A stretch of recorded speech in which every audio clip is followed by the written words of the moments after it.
My wife said, "I've decided to be a surrogate for my male coworker. They can't have children." I smiled. Then I froze our accounts, removed her from every my insurance. Finally, 2 hours later, she saw what she'd saw. You know that moment when your entire life implodes, but you're holding a breadstick, so you just keep chewing because what else are you supposed to do?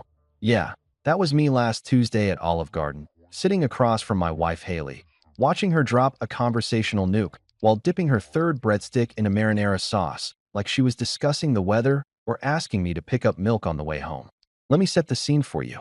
We're talking about the Olive Garden on 5th Street, the one with the slightly broken neon sign that flickers like it's having a seizure every time someone orders the tour of Italy. It's not fancy, but it's our spot. Or it was our spot. Past tense. We'd been coming here since we started dating 5 years ago, back when Haley still laughed at my jokes and didn't treat our marriage like a non-profit organization accepting donations for random causes. The waiter, this kid named Tyler who couldn't have been more than 19 and looked like he'd rather be literally anywhere else, had just dropped off our second basket of breadsticks. I was mid-bite, thinking about whether I wanted the chicken parmigiana or the shrimp scampi, when Haley cleared her throat in that way that immediately made my stomach drop.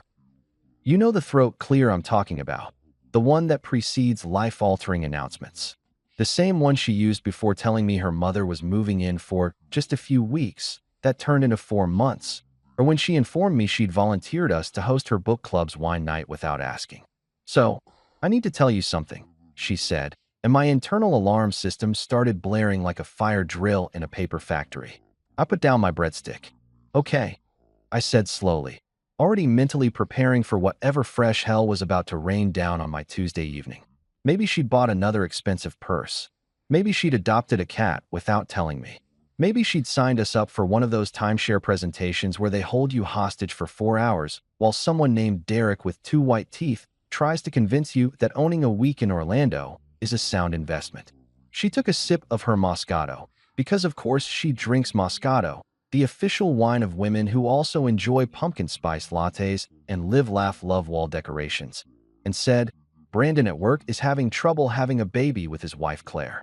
I nodded, wondering where this was going. Brandon, right. The guy from her office who I'd met exactly twice at company barbecues, both times finding him aggressively boring while he talked about his CrossFit routine and his macros like anyone within earshot gave a single damn.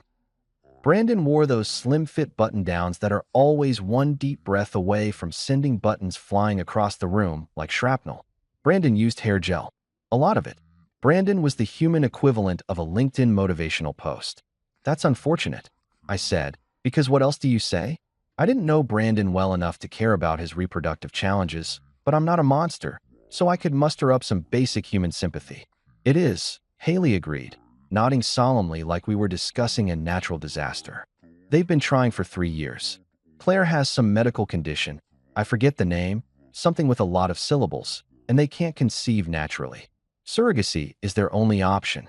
"That's rough," I said, reaching for another breadstick, thinking this conversation was wrapping up and we could get back to the important business of carb loading and discussing whether we needed to refinance the mortgage. Then she hit me with it. So I told Brandon I'd carry the baby for them. I stopped chewing. Actually stopped mid-chew, a piece of breadstick lodged between my molars like a temporary filling. I stared at her, waiting for the punchline, waiting for her to laugh and say just kidding or gotcha, or literally anything that would indicate this was some bizarre joke I wasn't getting. She stared back, completely serious, with that expression she gets when she thinks she's doing something noble. Chin slightly raised, eyes bright with misguided righteousness, like a beauty pageant contestant who just declared her platform is world peace. "You what?" I finally managed, swallowing the breadstick chunk, which went down my throat like a lump of concrete.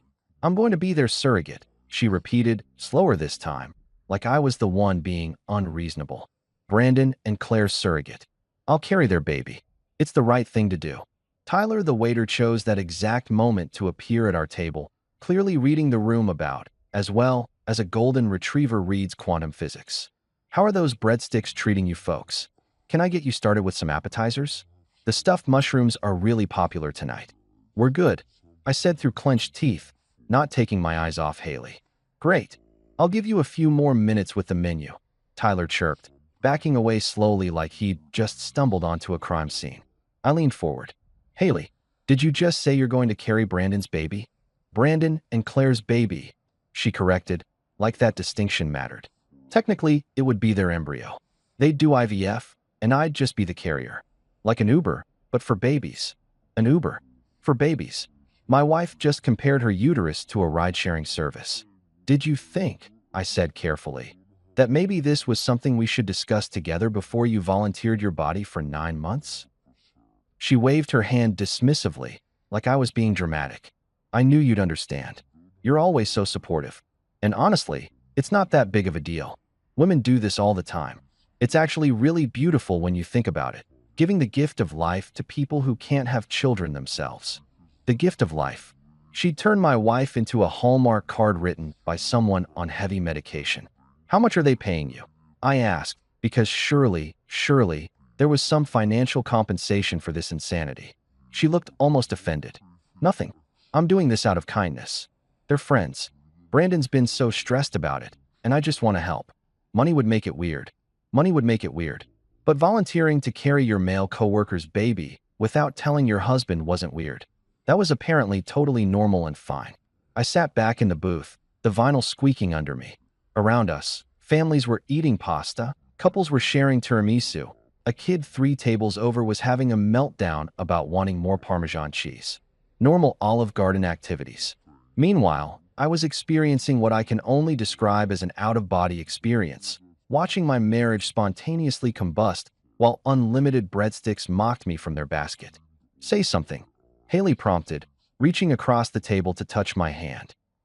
I looked at her hand on mine, at her wedding ring that I'd saved up for 3 months to buy, at her perfectly manicured nails painted some shade that was probably called delusional rose or inappropriate coral.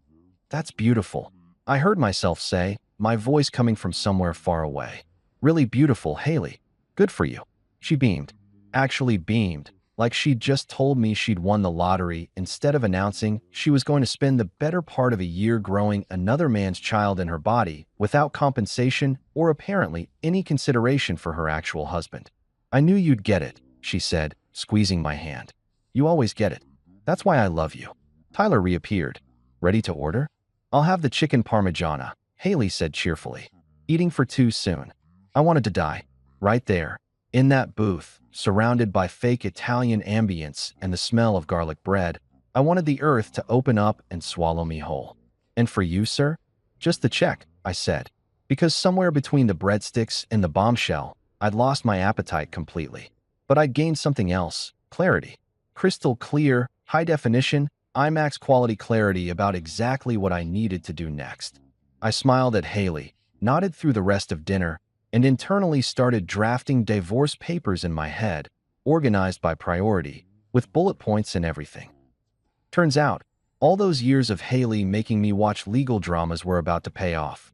I don't remember the drive from Olive Garden to my brother Mason's house. I mean, I physically drove there. The car didn't pilot itself, and I didn't get pulled over, so I must have followed traffic laws. But my brain was somewhere else entirely. Probably filing itself under catastrophic system failure and preparing to reboot in safe mode. When I pulled into Mason's driveway in the suburbs, I sat in my car for a solid 3 minutes, gripping the steering wheel like it was the only solid thing left in my rapidly dissolving reality, staring at his porch light like it held answers to questions I didn't even know how to ask yet. Mason lives in one of those cookie-cutter neighborhoods where every house looks basically the same except for minor variations in shutters and mailbox styles. His place is the one with the slightly overgrown lawn because he believes mowing grass is suburban oppression, and the inflatable Halloween decoration that he never takes down because it's funny. There's currently a 6-foot Frankenstein deflated on his front yard like a sad, vinyl corpse. Very on-brand for Mason.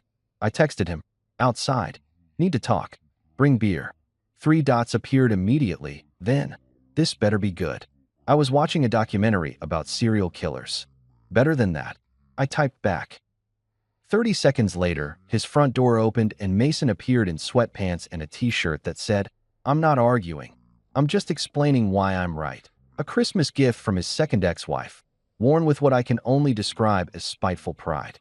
He was holding 2 beers, already opened, Because Mason's superpower is somehow always knowing when someone needs alcohol immediately.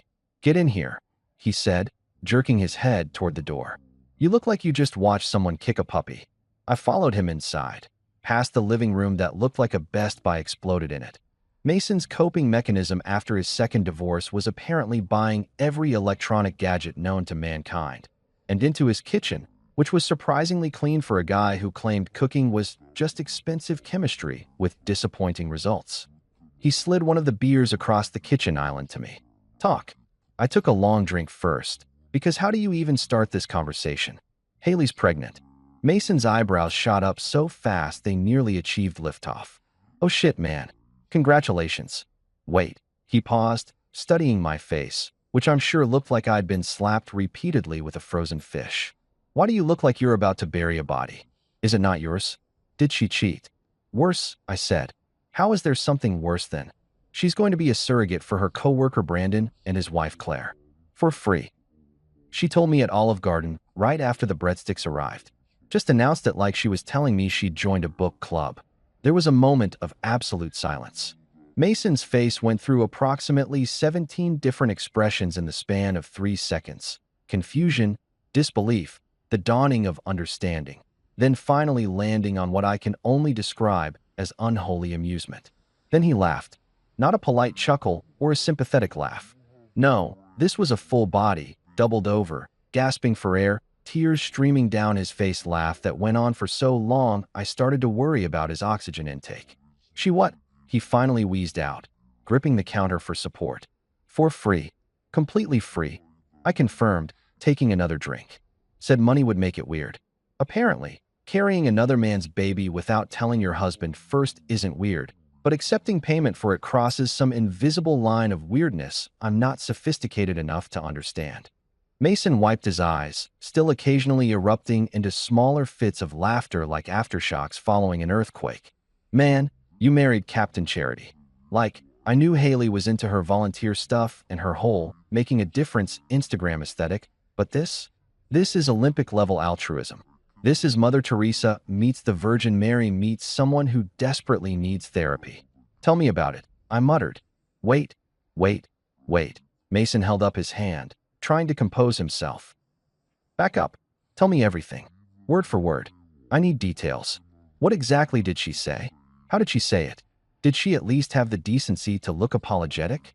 So I walked him through it. The whole scene. The breadsticks, the casual tone, the eating for too soon comment to the waiter, all of it. With every detail, Mason's grin got wider, like he was watching the world's most entertaining train wreck in slow motion. And you just said that's beautiful? He asked when I finished. What was I supposed to do? Cause a scene at Olive Garden? They already have enough problems with that flickering sign. Mason shook his head, opening his fridge and pulling out 2 more beers even though we hadn't finished the first ones. Okay, here's what we're going to do. First, you're going to stay calm. Don't tip your hand. Be the supportive husband she thinks you are. I don't want to be supportive of this insanity. You're not actually being supportive, you idiot. You're being strategic. You smile, you nod, you say all the right things while you quietly prepare your exit strategy. Trust me, I've done this twice. Well, not the surrogate thing. That's a new level of crazy even for my track record. But the my marriage is over and I need to protect myself thing? Yeah, I'm basically a PhD in that. He had a point. Mason's first wife, Brittany, had tried to take him for everything including his childhood Pokemon card collection. His second wife, Amanda, had attempted to claim his dog in the divorce. Mason had learned, through painful and expensive experience, how to navigate marital disasters. What's step 1? I asked.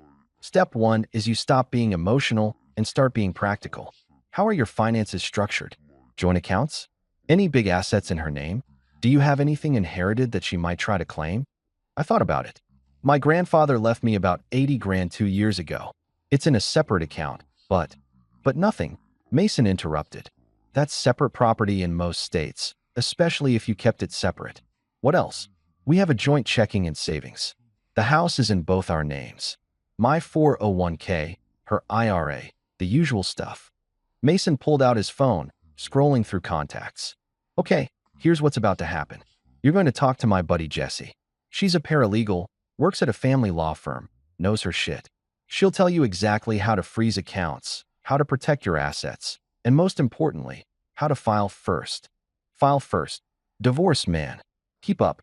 The person who files first has the advantage. They control the narrative. They're proactive, not reactive. Trust me, you want to be the one setting the terms, not scrambling to respond to her lawyer's demands 6 months from now when she's got a baby bump and a sob story about how you abandoned her in her time of need. The word divorce hung in the air like a smoke alarm nobody wanted to acknowledge. Saying it out loud made it real. Made it something I was actually considering instead of just a dark thought I'd been entertaining between breadsticks and bombshells. You think I should divorce her? I asked, even though I already knew the answer. Mason looked at me like I'd just asked if water was wet. Brother, she volunteered to carry another dude's baby without asking you. She made a unilateral decision about her body that directly affects your marriage, your future, your entire life. She treated you like a roommate whose opinion doesn't matter. What part of that sounds like a partnership worth saving? He wasn't wrong. The more I sat with it, the more I realized that this wasn't just about the surrogacy. This was about a pattern. Haley had been making decisions without me for years, smaller ones, sure, but still. The expensive renovations she'd insisted on. The puppy she brought home that I was allergic to, which we'd had to rehome after 2 miserable weeks of me eating Benadryl like candy. The time she'd loaned her sister $5,000 from our savings without mentioning it until I saw the bank statement. Call Jesse, I said. Mason grinned and started typing out a text. Now you're thinking clearly. She'll walk you through everything. In the meantime, you go home, you act normal, and you start documenting everything. Every conversation, every text, every time Haley does something that proves she's more committed to Brandon's family planning than to her actual marriage. My phone buzzed. A text from Haley. Where are you? You left kind of quickly. I showed Mason, who snorted. Tell her you needed to clear your head. Tell her you're processing. Tell her whatever she wants to hear. I typed back, at Mason's. Just needed to talk through everything. Big news. Home soon. She sent back a heart emoji. A heart emoji. Like she hadn't just detonated our marriage over unlimited breadsticks. She's delusional, I said. She's about to be single, Mason corrected. Jesse just texted back. She can meet you tomorrow morning, 9 a.m., at a coffee shop downtown. The Grind, you know it. I nodded. The Grind was this hipster place where the coffee cost $7 and came with a side of judgment from baristas with handlebar mustaches, but it was always crowded enough that you could have a private conversation without being overheard. Perfect. Tomorrow morning, you start protecting yourself. Tonight, you go home, you sleep on the couch if you have to, and you start thinking about what your life looks like on the other side of this. I finished my beer, feeling something shift inside me. Not quite resolved, but close. Maybe it was the alcohol, or maybe it was the first spark of self-preservation finally kicking in after being dormant for too long. Thanks, man, I said. Mason clinked his beer bottle against mine. That's what brothers are for. Well, that and being cautionary tales about marriage. Consider me both your support system and your warning label. I drove home that night with a plan forming, with Mason's words echoing in my head, and with the first genuine sense of control I'd felt since Haley had opened her mouth at Olive Garden. Tomorrow I'd meet Jesse. Tomorrow I'd start protecting myself. Tonight, I'd go home and sleep next to a woman who thought volunteering her uterus was peak compassion. But I'd sleep knowing I wasn't going to be a passive participant in my own life anymore. The Grind looked exactly like every other gentrified coffee shop in America. Exposed brick walls, Edison bulbs hanging from the ceiling like industrial fireflies, and a chalkboard menu with more adjectives than actual drink names. I stood in line behind a woman ordering something called a turmeric oat milk cordido with activated charcoal, and wondered if I'd accidentally wandered onto the set of a satirical sketch about millennial culture. The barista, sporting a mustache that probably had its own Instagram account, nodded seriously while writing her order on a cup with the concentration of a surgeon preparing for a complex procedure. I ordered a large black coffee. Just coffee, no modifications, no superfood additions, no milk alternatives derived from nuts I'd never heard of, and the barista looked at me like I'd just asked for a rotary phone. Just black coffee? He asked, seemingly disappointed that I wasn't giving him an opportunity to demonstrate his beverage engineering degree. Revolutionary, I know, I said, handing him a 10. I found Jesse at a corner table, laptop open, surrounded by what appeared to be several legal documents and a coffee that was definitely not plain black. She was younger than I'd expected, maybe early 30s, with dark hair pulled back in a ponytail and glasses that gave her the look of someone who'd spent too many late nights reading case law and not enough time pretending to care about self-care. She wore a blazer over a t-shirt, the universal uniform of professionals who straddled the line between corporate and I refused to completely sell out. "You must be Mason's brother," she said, standing to shake my hand. Her grip was firm, businesslike. "Jesse Chun, have a seat. Mason filled me in on the basics, but I want to hear it directly from you." I sat down, suddenly feeling like I was about to confess to a crime I hadn't committed yet. "I'm not sure where to start." "Start with why you're here," she said, pulling out a legal pad that already had notes on it. "Mason said something about your wife volunteering to be a surrogate without consulting you." So I told her the whole story again. It was becoming a well-rehearsed monologue at this point. The Olive Garden setting, the breadstick timing, the casual delivery, the complete lack of consideration for my opinion on the matter. Jessie listened without interrupting, occasionally jotting down notes, her expression remaining professionally neutral except for a brief eyebrow raise when I got to the "for free" part. When I finished, she sat back and tapped her pen against her legal pad. "Okay, so let me make sure I understand this correctly. Your wife, without any prior discussion or your consent, agreed to carry her male co-worker's baby for 9 months, undergo all the medical procedures and physical changes that entails, and do it all for zero compensation because she thinks money would make it weird. That's the situation, yes. And you found out about this decision, which directly impacts your marriage, your finances, your living situation, and your entire future, over Italian food at a chain restaurant. The breadsticks were unlimited, if that helps paint the picture." Jessie cracked a smile for the first time. "Your wife has an interesting approach to major life decisions. I'm going to be straight with you. This is one of the more bizarre consultations I've had, and I once had a guy whose wife tried to list their timeshare as a marital asset worth 6 figures when they'd paid $12,000 for it. So what are my options?" She pulled her laptop closer, typing something quickly.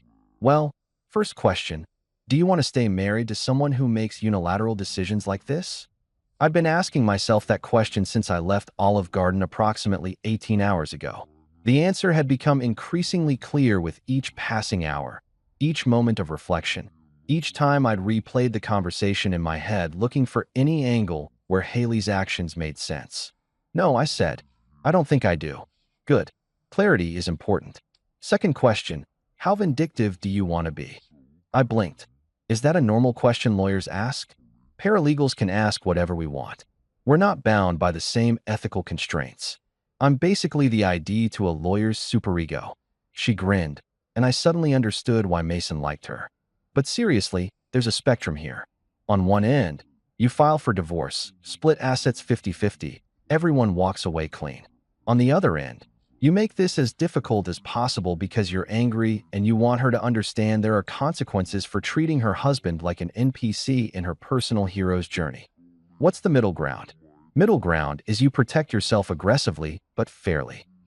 You freeze joint accounts so she can't drain them before the divorce is finalized. You remove her from your health insurance because why should you pay for her prenatal care when she's carrying someone else's baby? You file first, which gives you the strategic advantage. You document everything, and I mean everything. So if she tries to paint you as the bad guy, you have receipts. Basically, you play smart, not mean. That sounded reasonable. I wasn't trying to destroy Haley. I wasn't a monster, but I also wasn't going to roll over and let her treat our marriage like a charity she could donate to without board approval. Let's go with the middle ground. Jessie nodded approvingly. Smart. Okay, here's what we're going to do. First, I'm going to connect you with Ava Morrison. She's a divorce attorney at our firm, and she's exactly who you want in your corner for this. She's sharp, she's aggressive when she needs to be, and she doesn't let people push her clients around. Think of her as a legal shark with excellent courtroom fashion sense.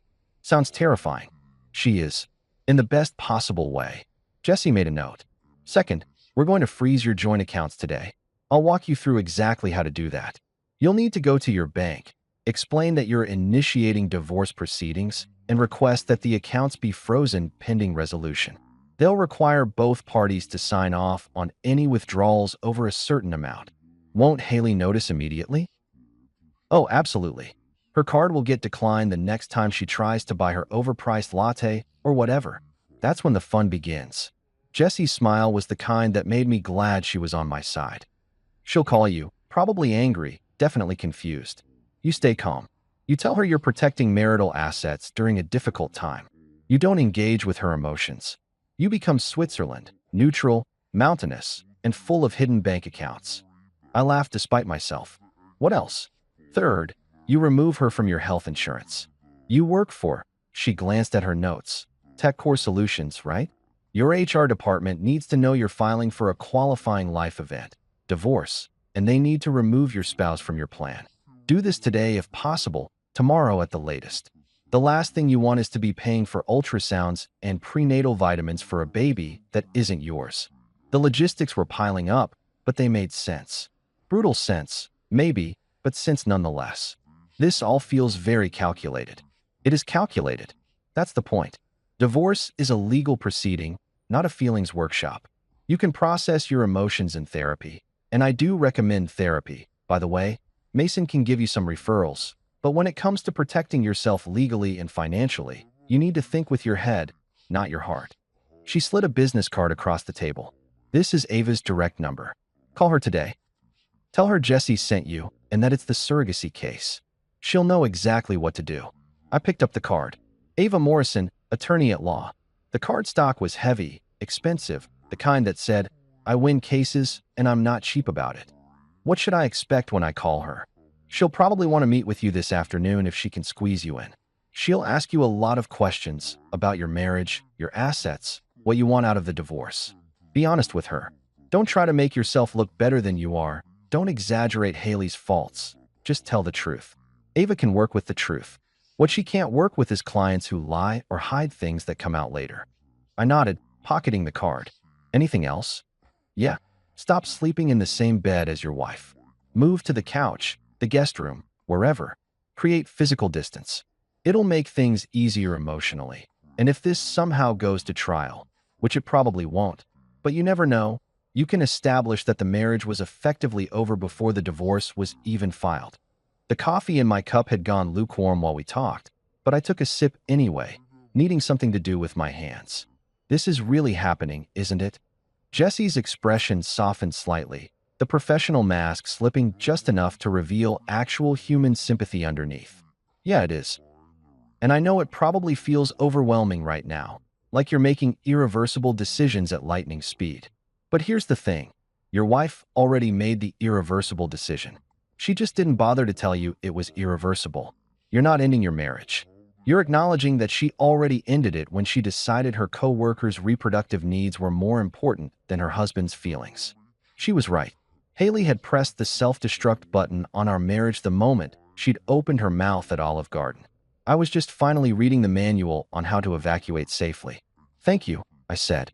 Seriously, I know this is your job, but thank you for not making me feel crazy for being upset about this. You're not crazy. You're married to someone with a broken understanding of boundaries and an overinflated sense of her own altruism. There's a difference. She closed her laptop and started gathering her papers. Call Ava today. Freeze the accounts today. HR today. Think of today as day one of taking your life back. We shook hands again, and I walked out of the grind with a business card, a plan, and something I hadn't felt in 24 hours, a sense of control. The barista with the elaborate mustache called out someone's activated charcoal situation as I left, and I couldn't help but think that my life had become its own kind of activated charcoal situation. Messy, unnecessarily complicated, and probably bad for my health. But at least now I had professionals helping me clean it up. I sat in my car in the parking lot and dialed Ava Morrison's number before I could talk myself out of it. She answered on the second ring. Ava Morrison. Hi, my name is... Jessie Chin referred me. She said to tell you I'm the surrogacy case. There was a pause, then a low chuckle. Oh, you're breadstick guy? Jessie texted me this morning. I have an opening at 2 o'clock today. Don't be late. She hung up before I could respond. I checked my watch. It was 10:30. I had 3.5 hours to freeze my bank accounts, call HR, and mentally prepare to meet a woman Jessie had described as a legal shark. Day one of taking my life back had officially begun. I took the long way home, driving through neighborhoods I didn't need to drive through, taking turns that added 15 unnecessary minutes to my commute because I knew what was waiting for me. Haley had sent 4 more increasingly frantic texts since the first one about her card not working, each one escalating in urgency and confusion like a text-based panic attack playing out in real time. Seriously, what's going on with the bank? I tried to get gas and it declined. This is embarrassing. Are you ignoring me? Did something happen to our account? We need to talk. Now, that last one had come through about 5 minutes ago, and I could practically hear her voice through the screen. That specific tone she used when she was gearing up for a fight, the one that usually preceded her listing all the ways I'd failed to meet her expectations. Except this time, I wasn't walking into the arena unarmed.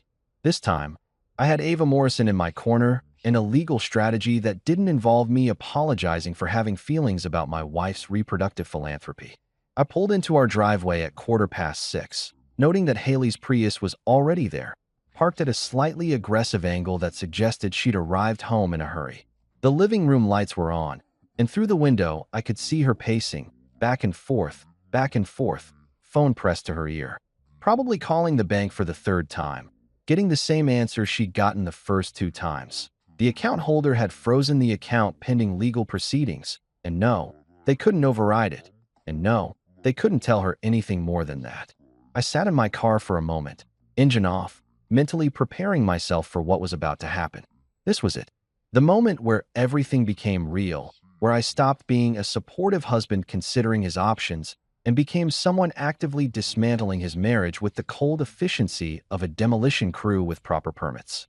The front door flew open before I even reached the porch. Haley stood there in her work clothes, slacks and a blouse that probably cost more than it should have, her face flushed with anger or exertion or both. Her hair, usually perfectly styled, looked like she'd been running her hands through it repeatedly, which was her tell when she was stressed. I'd seen that hair exactly twice before. Once when her sister had eloped without telling anyone, and once when she'd accidentally sent a complaint email about her boss to her actual boss instead of her work friend. What did you do? Each word came out like a separate sentence, punctuated by the kind of fury that would have intimidated me 48 hours ago, but now just felt like white noise. Hey, Haley, I said, brushing past her into the house. How was your day? Don't you dare act casual right now. She slammed the door hard enough that our wedding photo on the entryway table rattled.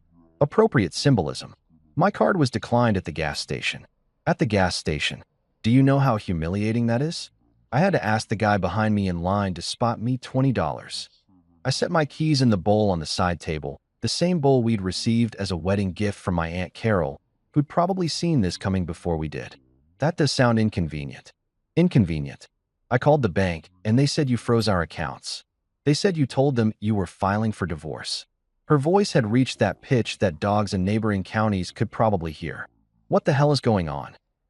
I turned to face her, keeping my expression neutral, channeling every instruction Ava had given me about staying calm and not engaging emotionally. Gray rock. Be a gray rock. I'm protecting our marital assets during a difficult time in our relationship. Difficult time? She let out a laugh that sounded more like a bark. What difficult time? Everything was fine until you apparently decided to have a breakdown.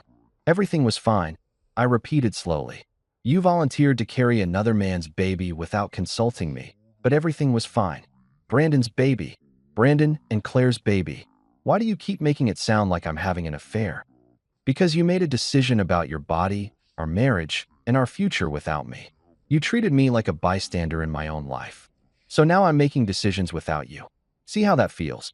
Her face went through several color changes, red to white to red again, like a malfunctioning traffic light. This is insane.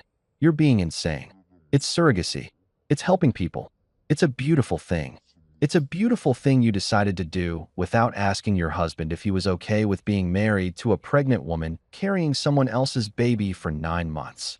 I moved past her into the living room, needing distance, needing space, needing to not be standing in the entryway having this conversation where the neighbors could hear through the thin walls of our cookie-cutter subdivision home.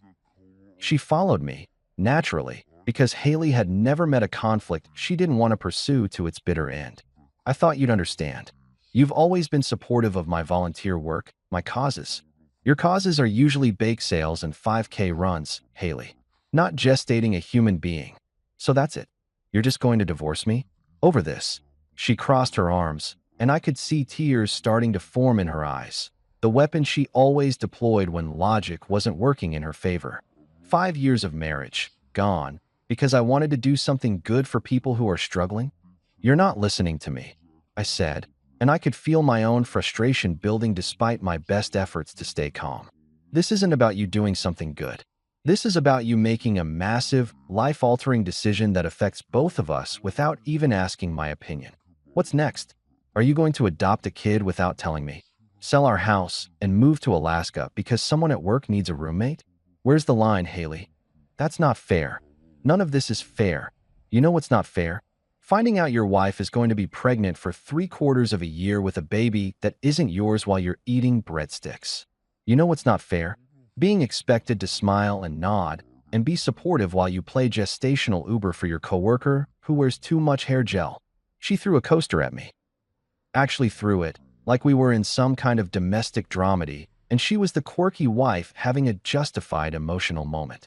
I ducked, and it sailed past my head, bouncing off the wall behind me. Really? I said. We're throwing things now. You're ruining my life. I'm ruining your life?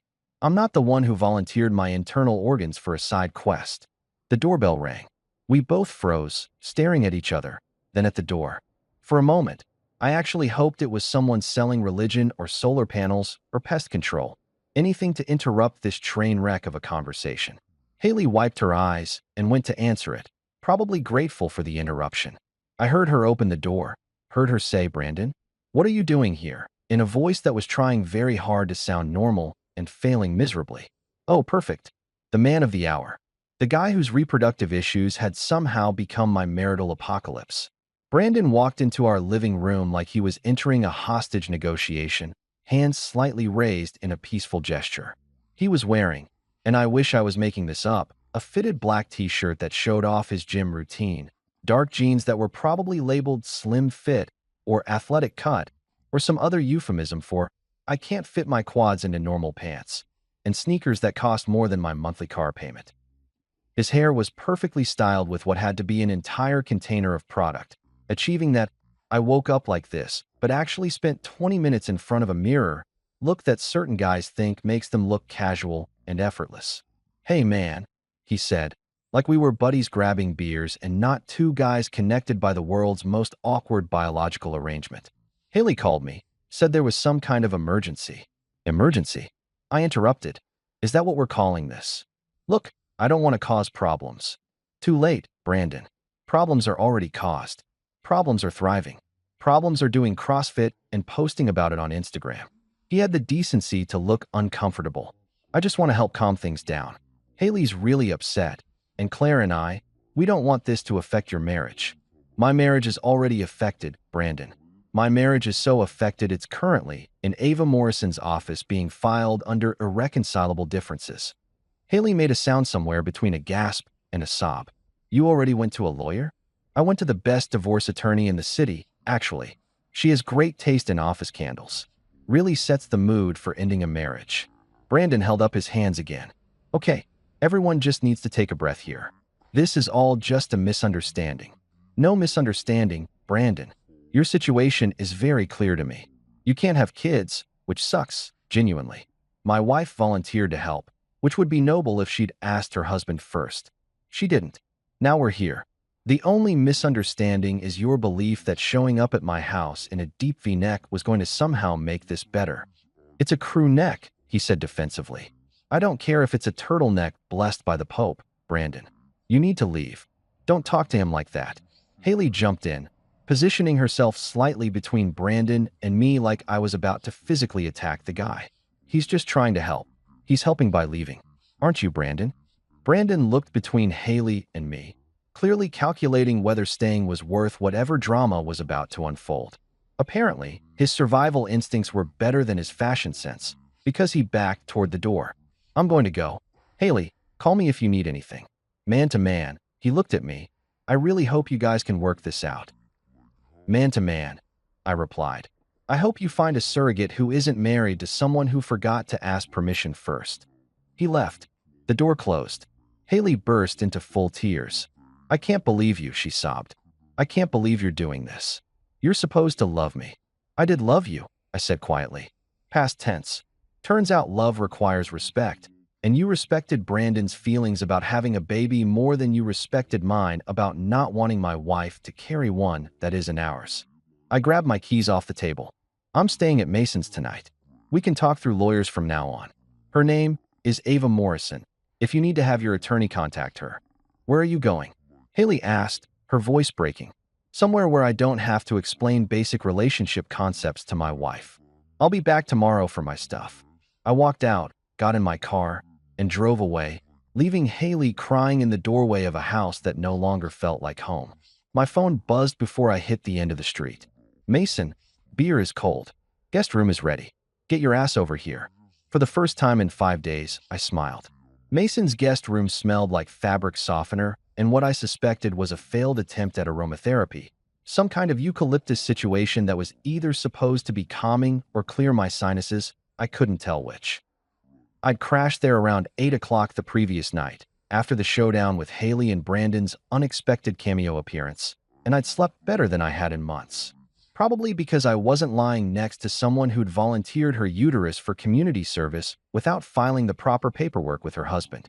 I woke up to 17 missed calls and 23 text messages, all from Haley, escalating from, please come home so we can talk at 11 p.m. to you're a selfish asshole at 2:30 in the morning.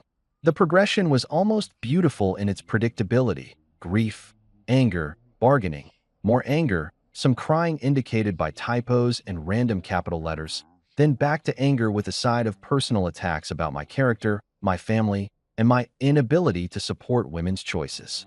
Mason knocked on the door around 7, already showered and dressed, carrying a cup of coffee that he handed to me like a paramedic delivering oxygen.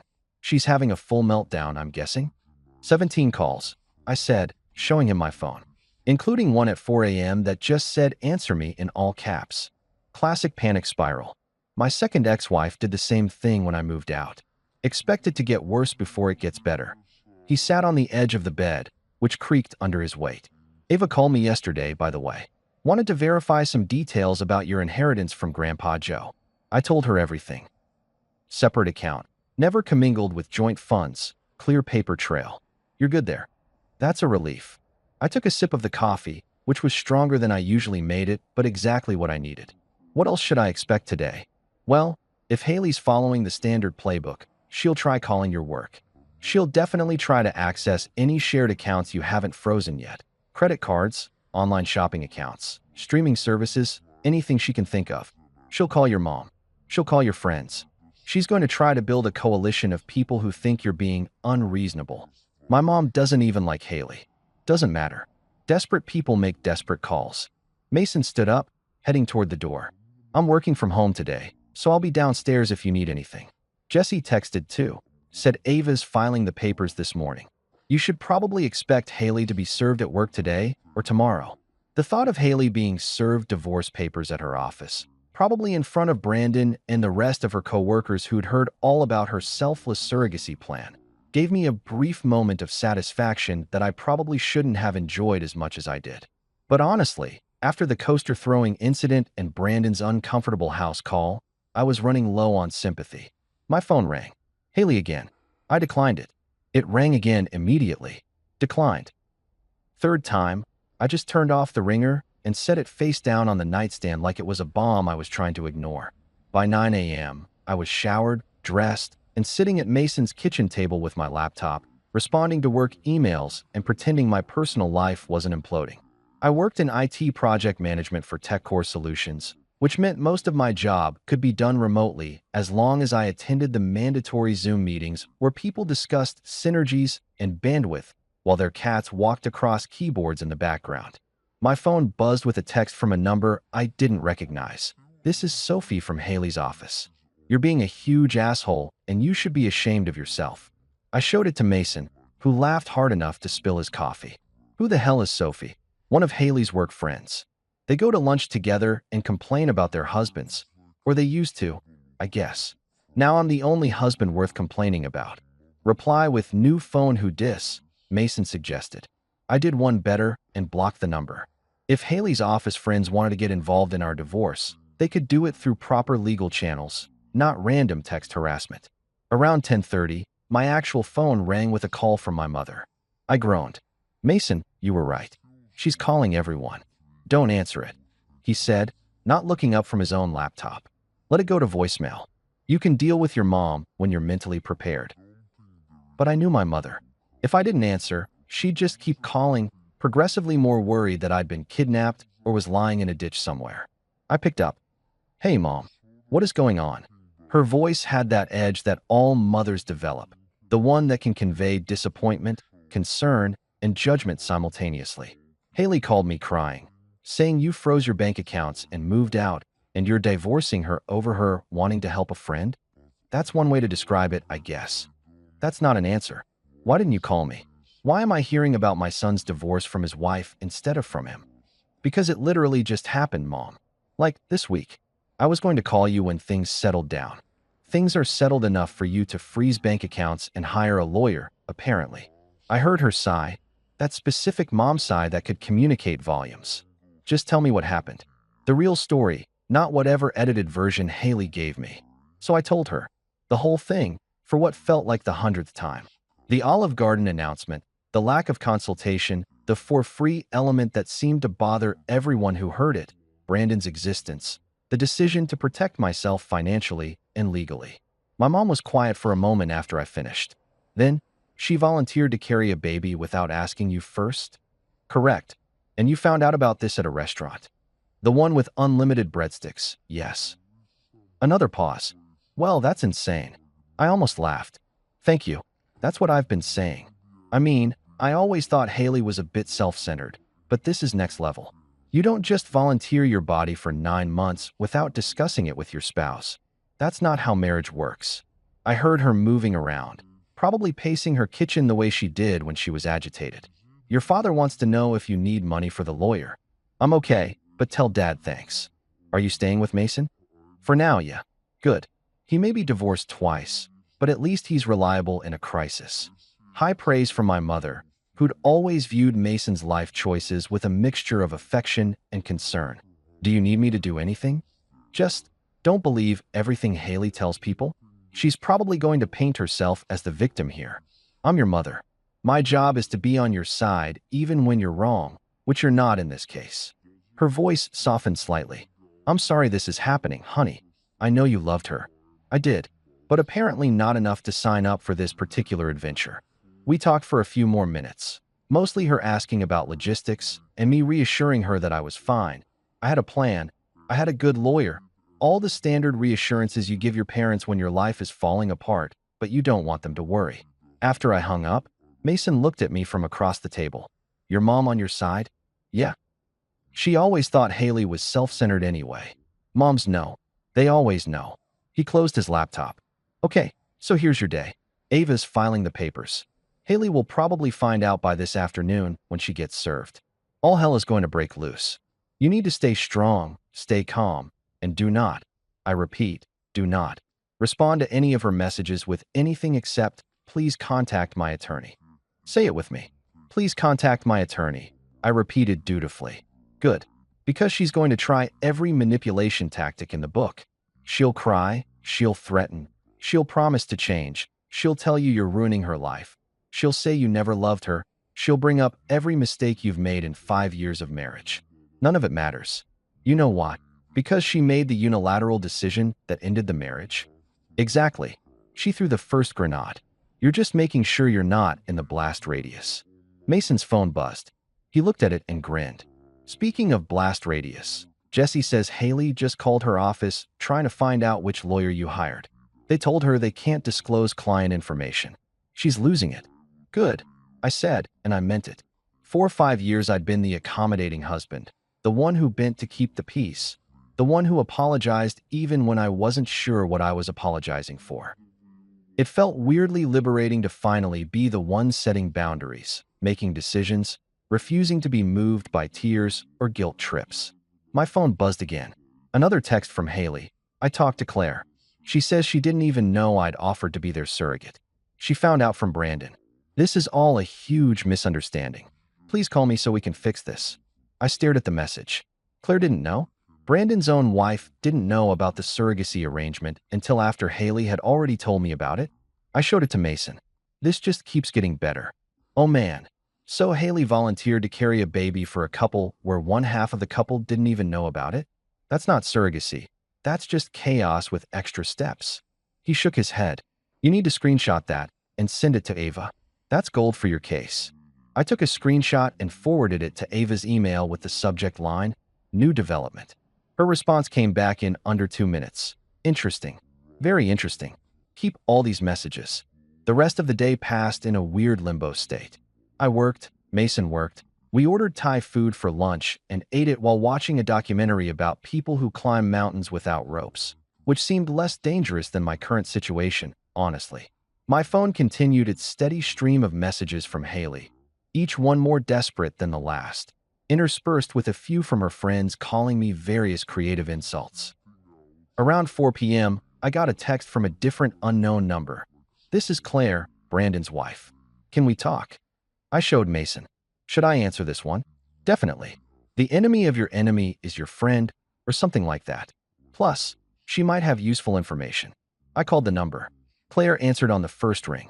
Hi, she said, her voice uncertain. Thanks for calling back. I know this is awkward. Awkward is an understatement at this point. Yeah. She laughed, but it sounded forced. Look, I just wanted to tell you that I had no idea Haley had offered to be our surrogate. Brandon told me yesterday, after your wife called him freaking out about the divorce. I thought he was joking at first.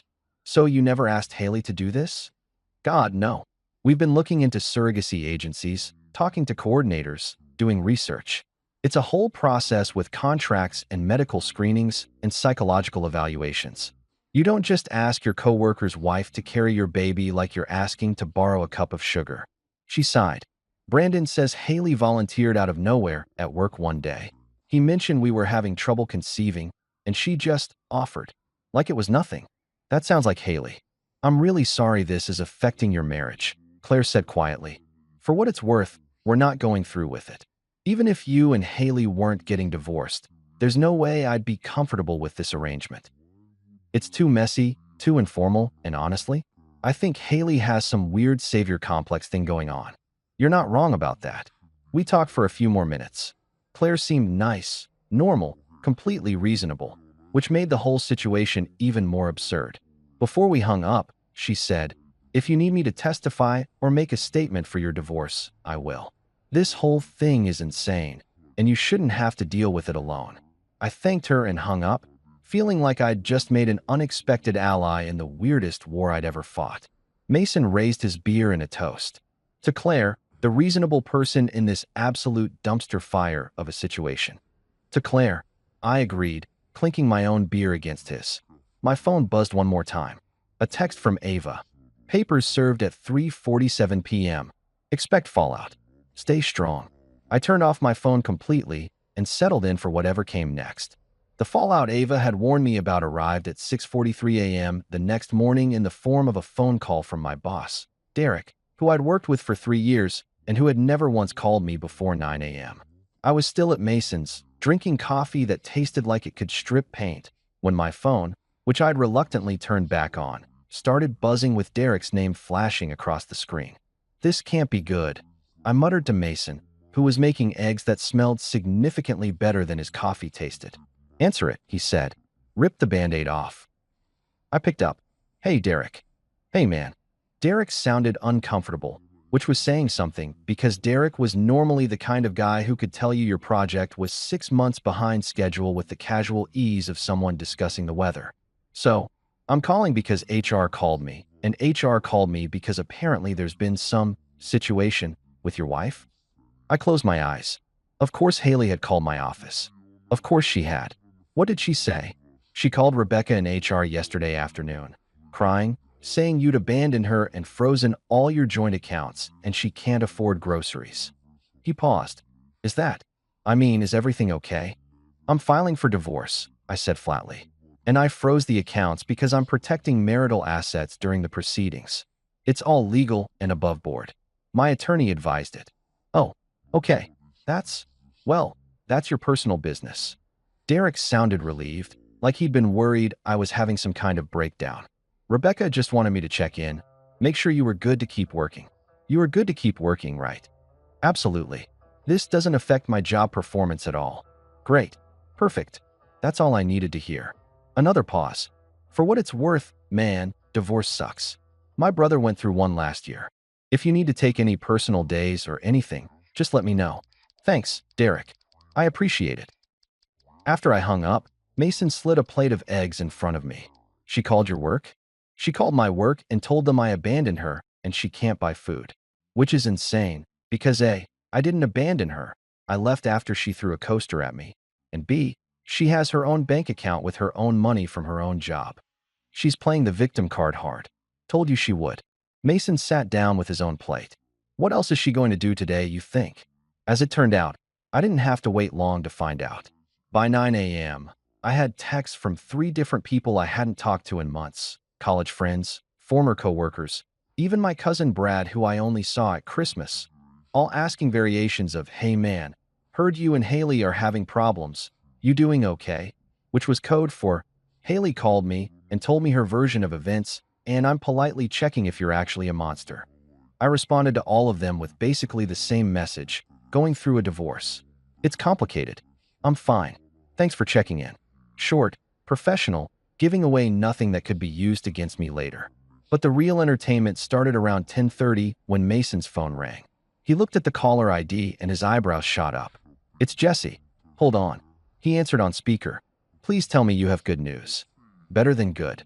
Jesse's voice came through, barely containing laughter. "I have gossip that's so juicy it could hydrate a small desert."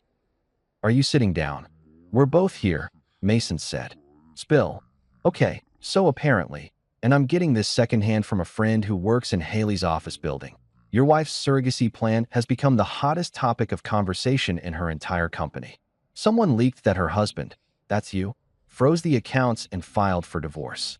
Now half the office thinks you're a heartless monster who abandoned his wife for wanting to help people, and the other half thinks you're a legend for standing up for yourself." I groaned. "I'm office gossip." "You're not just gossip, you're a full-blown controversy. There are apparently teams. People are taking sides. Someone started a poll in their break room Slack channel about whether you were justified or not." Jesse was definitely laughing now. "Last count, it was like 55 to 45 in your favor, which honestly isn't bad considering you're not even there to defend yourself." Mason was grinning like Christmas had come early. "What else?" "So get this. Brandon, the coworker whose baby this whole thing is about, he's apparently mortified, completely humiliated. He's been trying to keep his head down, but people keep asking him about it. And Claire, his wife, called their office yesterday and apparently tore Brandon a new one in the parking lot. Multiple witnesses. Someone said she threw his gym bag at him and told him he was an idiot for not consulting her before accepting Haley's offer. "Claire called me yesterday," I said. "She seemed nice. Very reasonable." Well, reasonable Claire is now office legend Claire, because apparently she followed up her parking lot confrontation by calling Haley directly and telling her that under no circumstances would they be using her as a surrogate, that the whole thing was inappropriate and unprofessional, and that Haley needed therapy. Jessie paused for dramatic effect. Then she called HR and filed a complaint about the situation creating a hostile work environment. "Holy shit," Mason said. "Wait, it gets better." Haley's boss called her in for a meeting this morning about maintaining professional boundaries with coworkers. Apparently, offering to carry your colleague's baby without involving proper legal channels or even getting consent from all parties involved is frowned upon in corporate America. Who knew? I felt something I hadn't felt in days. Genuine, unbridled amusement. So she's in trouble at work? Not official trouble, but like uncomfortable trouble. The kind where everyone's talking about you and your boss has given you the talk about appropriate workplace relationships. I heard she left the office in tears around 9 this morning. Jesse's tone softened slightly. "I know it's your ex-wife or soon-to-be ex-wife, so maybe I shouldn't be enjoying this as much as I am." "No, enjoy away," I said. "She created this circus. She can deal with being the main attraction." Oh, and one more thing, Jessie added. Someone in her office apparently made a meme. It's a picture of the woman yelling at cat format, but they photoshopped it to say my wife offering her uterus to her coworker on the woman's side and me trying to enjoy unlimited breadsticks on the cat's side. It's circulating on their internal Slack, and someone sent it to the building-wide channel by accident. Mason lost it. Actually lost it. Laughing so hard he had to put his coffee down before he spilled it. I was somewhere between horrified and amused, leaning heavily toward amused. I hate the internet, I said, but I was smiling. The internet hates boring stories, Jessie replied. And brother, your story is anything but boring. Anyway, I just thought you'd want to know that public opinion is shifting in your favor, at least in the court of Haley's office gossip. Ava says it might actually help with the divorce proceedings if we can establish that even Haley's coworkers think she acted inappropriately. After we hung up with Jessie, Mason pulled up his laptop and started typing furiously. I have to see this meme. Please don't tell me you're joining her company's Slack. I have a friend who works there in accounting. Give me 2 minutes. He typed, waited, then turned the laptop toward me. Found it. There it was, in all its low-resolution glory. The meme was even better than described. The angry woman was labeled, my wife volunteering to carry her co-worker's baby. The confused cat was labeled, me with my breadsticks. And someone had added a third panel at the bottom showing the cat walking away with the caption, me filing for divorce. I'm a meme, I said. I've achieved meme status. You're not just a meme, you're a relatable meme. That's like being internet famous, but without having to do anything embarrassing on TikTok. Mason screenshotted it and sent it to himself. I'm framing this. Please don't. Too late. This is going on my wall of reasons marriage is terrifying. My phone rang again. This time it was a number I recognized, my friend Tyler from college, who I hadn't spoken to in probably a year. I answered warily. Hey, Tyler. Dude, is it true that Haley volunteered to be a surrogate without asking you? No preamble, no small talk, just straight to the point. That was Tyler, subtle as a brick through a window. How did you? Lindsay saw it on Facebook. Apparently one of Haley's friends posted a whole thing about how you're abandoning your wife in her time of need. And then like 50 people started commenting asking what was going on. And then someone else commented the actual story. And now it's this whole thing. I just wanted to call